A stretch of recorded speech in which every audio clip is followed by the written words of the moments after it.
consumers, what are the common crises that you have faced here in RPG?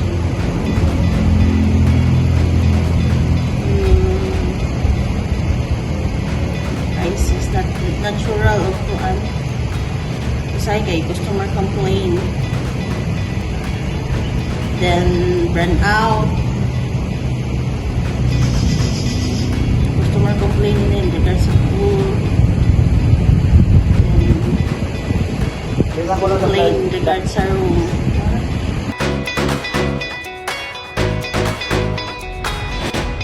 How do you manage to deal sa mga pricing outlet? If naay ka ng kuan, notice sa si Biko, nga nag-run out sila na nga date, basta kuan siya nga establishment kay mga tutulog notice, mga andaman na lang daan, mga diesel, may adjust na mga kuan, staff, ang schedule kay 200,000. Nga naay mo operate sa generator ba, sa oras ang run out kay pero mapasigaan ang among guest, di sila mo ito ang mga alimuot. How does this crisis affect your operations? Maka-affect yung additional kung ano siya cost. Mahal ang diesel. Then manpower, maka-affect sa siya kay ang schedule na mo, makuan man, mausap gani.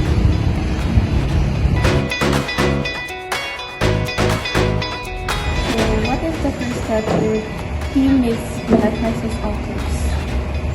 Magkuan min doy, magsabot-sabot. Magkandak may ukuan ba meeting, gamay lang sa kinilas pa. Sabot-sabot ramin sa mo ang ay buhaton. Nga kanang maprotektahan na mo nga problema ba. Pangandaman kay customer is always right like it. Bisa dili sila right. Always right siya. Almost every Yes. Yeah, next, ma'am, is how often do you update your crisis management plan? Yeah, why? Once na moabot na gani yung crisis kay pangitaan dyan mo siya solution hindi kay hospitality industry kaya aron di lang yun makuha ng guest dili masuko mahatag mig discounts niya mahatag mig mga free nga just like kuan free video kay baron or unsa din ha mo mahatag or matigyas free nga pila ka person nga entrance Mga compromise na mga conditions mga kuan kuan say ba mga free go. And the last question, Miss, can you share an example of a past crisis and how your team handled it? customer complain in regards sa among pool o sa among rooms. And then how you handled it? And then, In regards sa pool, hindi kay kanang hugaw kay among pool kay mahugdan yung sayo chemicals kay among chemicals ikan na sa city. O deron pa na niya once ang pool dili ma-maintain mo siya everyday lumuto na siya niya mo kuan hugaw gani ang tubig. Nya aron maprotektahan na namo siya. Iktan-aw na mo sa mga chemicals nga half na lang gani, mag-order na midaan, magpa-deliver na niya. Isa kayo na nilag series niya. Sa in regards sa room nga, hugaw mo na nga, ginapalimpyuhan na mo before mo arrive ang guest.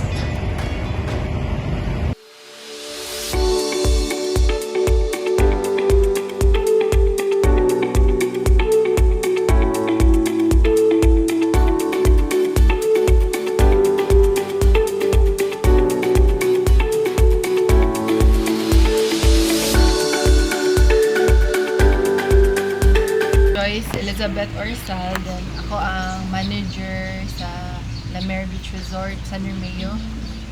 So, ang La Mer is 5 years na karon, last year, mag 6 years na may karon. And then, naabdan mi og kuan pandemic, but wala kayo mi naapektuhan kay early facing pa man to sa kuan sa La Mer. So mo na kuan ra sani wala kay min apektuhan ato na time. So, first, Miss, kay amo ang course is about crowd crisis management. So, ano siya ba? Economic output from midterm. Hindi unsa yung pag-handle sa mga crisis. question na mo, ma'am, is what are the common crises that you have faced? Common crisis kay since ang resort is about kuan man, di ba, mainly about guest accommodation and kuan food sa food. So wala jud mi ingon major crisis. So mo to akong ingon sa pandemic, wala kami naapektuhan ato kay starting pa man mi nya amo ang staff ato kay kuan ra tulo ra. So mo na pwede ra to na hold ra to na mo then isulduan gyapon to na mo. Bali pag manage lang sa place. As years went by, ang akong makuha na crisis is regarding sa customer. So since accommodation man ni siya, nakasuway jud ni last year na overbooking mo na ang kuan number 1 na di jud ako malimtan. So kato siya nitabo to is Holy Week to siya. So kuan kayo ang mga rooms ato kanang fully booked jud ni for 4 days. So 4 days yeah. Pero within the week kay kuan na dito hectic na to daan per katong crucial na Holy Week 4 days kay mo to kanang full jud niya. Nay usa ka guest na ang amo ang nay usa ka guest na ang reservation niya is money na dates 3 nights ana. Ang ako ang receptionist na sayop yang date ug butang. So di ba ang crucial na days kay 4 nights man. Ang iyang na book is 2 nights ra. 2 nights ra. Supposed to be 3 nights dito iya ha. So mo na sa 3rd night na overbook mi kuwangan mi og 2 rooms. So mo to ang gibuhat namo is nagpasabot mi sa guest. So next, ma'am, how did you manage when crisis approach?